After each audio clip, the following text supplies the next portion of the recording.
As a beginner to saltwater aquariums, knowing which fish to buy can be quite a daunting process. In this video, I'm going to tell you some fish to avoid as a beginner, just so it gives you the best start to your aquarium.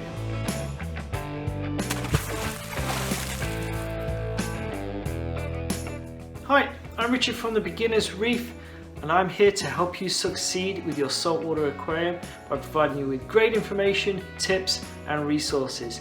If you're new here, make sure to hit that subscribe button below, and any links mentioned in this video you can find in the description below. Be sure to stick around to the end. I've got a great tip that's going to really help you out in your saltwater aquarium. Some of the fish on this list can definitely be had just further down the line when your tank has matured a bit more or you've gained more experience. Some of them can be picky eaters, some of them can just grow far too large, some of them are just not meant for maybe your size of aquarium. So let's look into them. Number one on my list is the Catalina goby. This one's also known as the blue-banded goby. It's a really pretty fish. It's got like an orange body with vertical electric blue stripes over the front end and its head, and when they catch the light, those blue bands really shimmer, so it looks awesome in the fish store, and I've seen them up close, and yeah, I'd love to purchase one. But the problem with these is they are native to the eastern Pacific Ocean from California down through to Peru, and because of that they require a lower water temperature than the normal reef fish that you're going to have. Their natural habitat temperature is around 60 to 70 degrees Fahrenheit, and they are just going to overheat in your aquarium. So if you do buy them, you've got to kind of have a species tank or a tank set up with invertebrates and fish that are adapted to the 60 to 70 degrees Fahrenheit. If you do put these in aquariums around the 80 degree Fahrenheit temperature range, they may survive for a bit of time, but their mortality rate is really high, and they usually have quite a high price tag because of their coloration. So you don't want to go buying these and paying a lot of money for them and then they just die within a few weeks to a month because they just can't adapt to your high aquarium temperatures. And the fish stores are a pain in the butt for this because they won't tell you this unless it's a really good reputable store, and then if it is, they generally won't have these fish. So yeah, just stay away from them. They're not going to do well in your aquarium.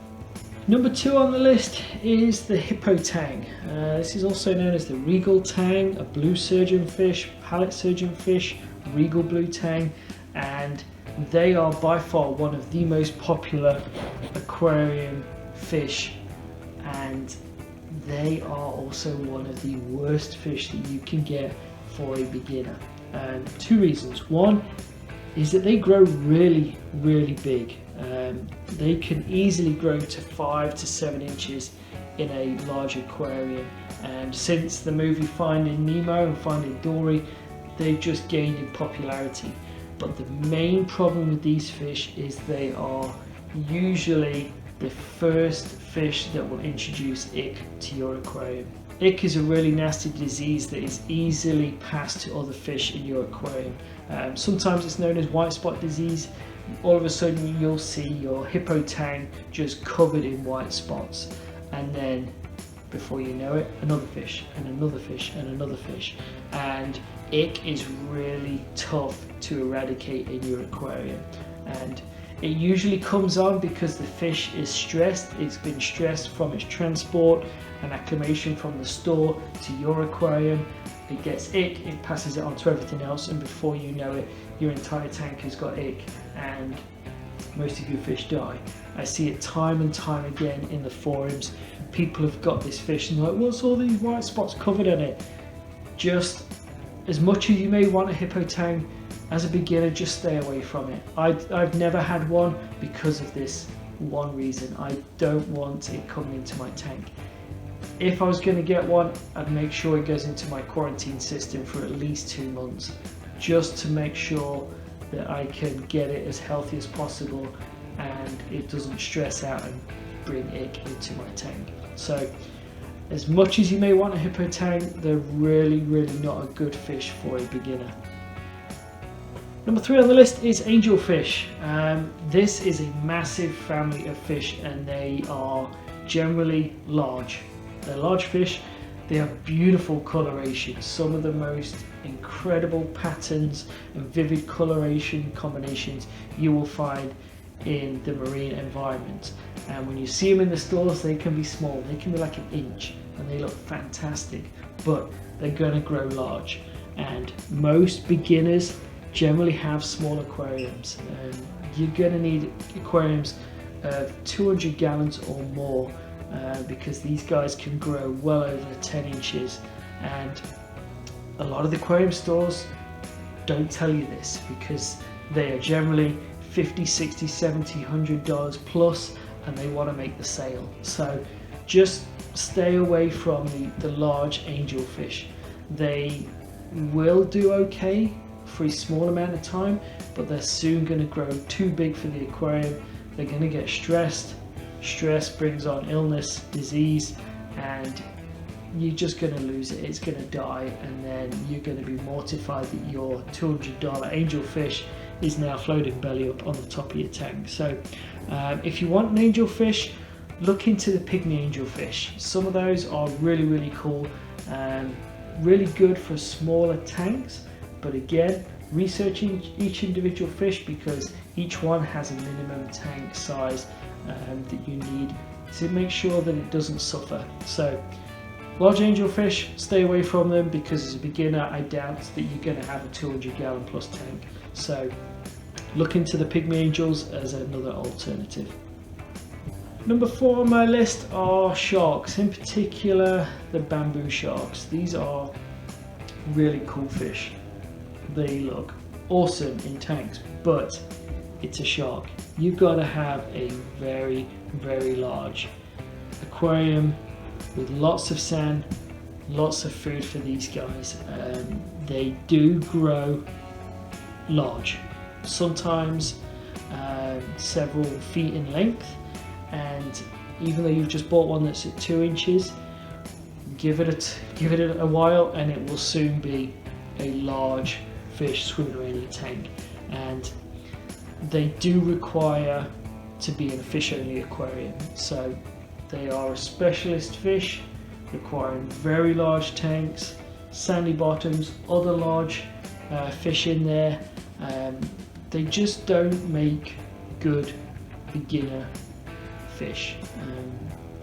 Again, just like the angels, you're going to need a big tank, and if you're a beginner, you don't want to be starting with a 300 gallon tank. It's a lot of tank to test whether this hobby is for you.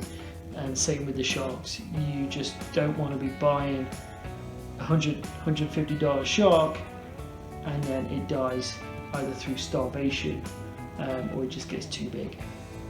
So yeah, just leave the sharks alone, leave them for the other aquarists that have got the big tanks. The list is another casualty of the Finding Nemo movie. This is the Moorish Idol. Really nice fish, but because of its popularity, people want them. They want the entire cast of Finding Nemo in their 50 gallon aquarium, but that's just not going to work. The Moorish Idol is generally a solitary fish in the wild. If it does pair up, they stay together for life, but they do consume sponges, coral polyps, invertebrates, tunicates, basically all the stuff that you're trying to keep in your aquarium. They're just going to demolish. They are really difficult to get feeding well in a home aquarium. They generally don't take the prepared foods that we like to give our fish, and most of them starve before you get them training to eat. For the ones that you do get eating, they grow big, so you're gonna need a large aquarium. You're back up to the 250 gallon plus aquariums just to keep one of these healthy. So yeah, just not a beginner fish. I know people want it because of the movie, but no, just stay away from them. Large fish, large aquarium required. Number 6 on the list are groupers. These are a massive family of fish, and you can get some really cool ones for the aquarium hobby with some really cool colorations.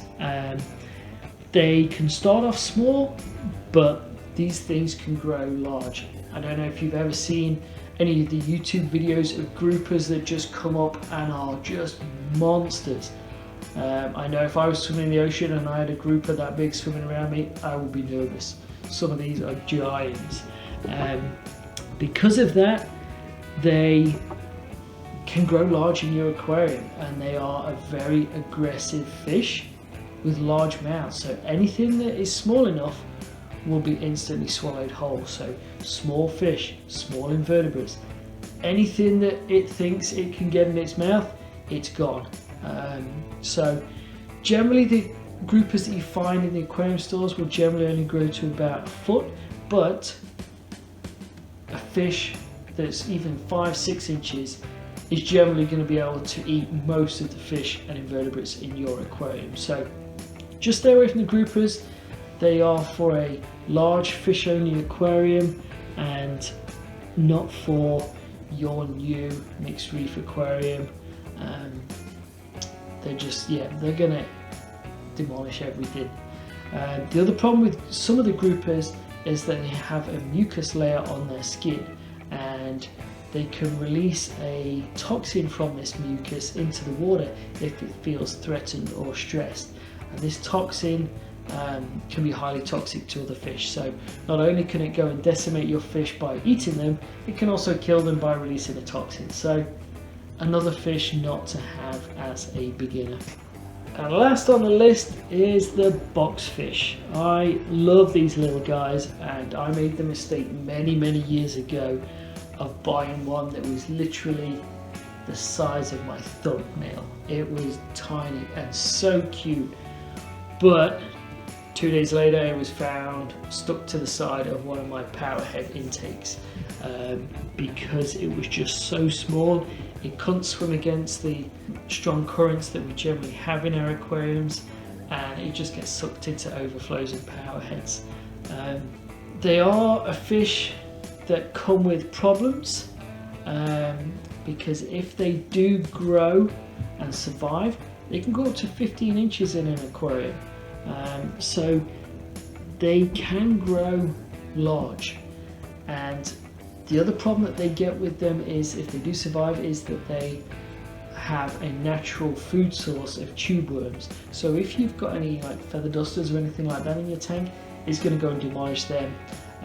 Your tube worms that you do get throughout your tank as it matures, they're going to go and finish off all those too. And the problem is, if that is the only thing they're eating, once they're gone, they're going to starve to death. So yeah, they're small, cute, but they can't flow against the current. They're going to starve to death as their food source runs out. And just like the groupers, the boxfish have a mucus layer on their skin called an osteocytoxin, I think that's how you pronounce it, which again can be released into the water if threatened or stressed, and it's highly toxic to your fish. So this thing gets stuck to a side of your powerhead, guess what's happening? It's releasing that toxin, and it could wipe out your entire tank population. So as cute as they are, it's a fish that can literally wipe out your entire tank, and it's just not worth it. So yeah, these are 7 fish that I really recommend you stay away from. They're really popular for beginners, and I've seen them time and time again in people's aquariums that have not done their research, and then they're calling me to say, what's going on, my tank's died. And usually it's because one of these fish has caused the problem and wiped everything else out. So yeah, number 7 on the list, finishing it out, is the boxfish. That was just a small selection of some of the fish to avoid as a beginner. Again, like I said at the start, they're not fish that you can't ever have.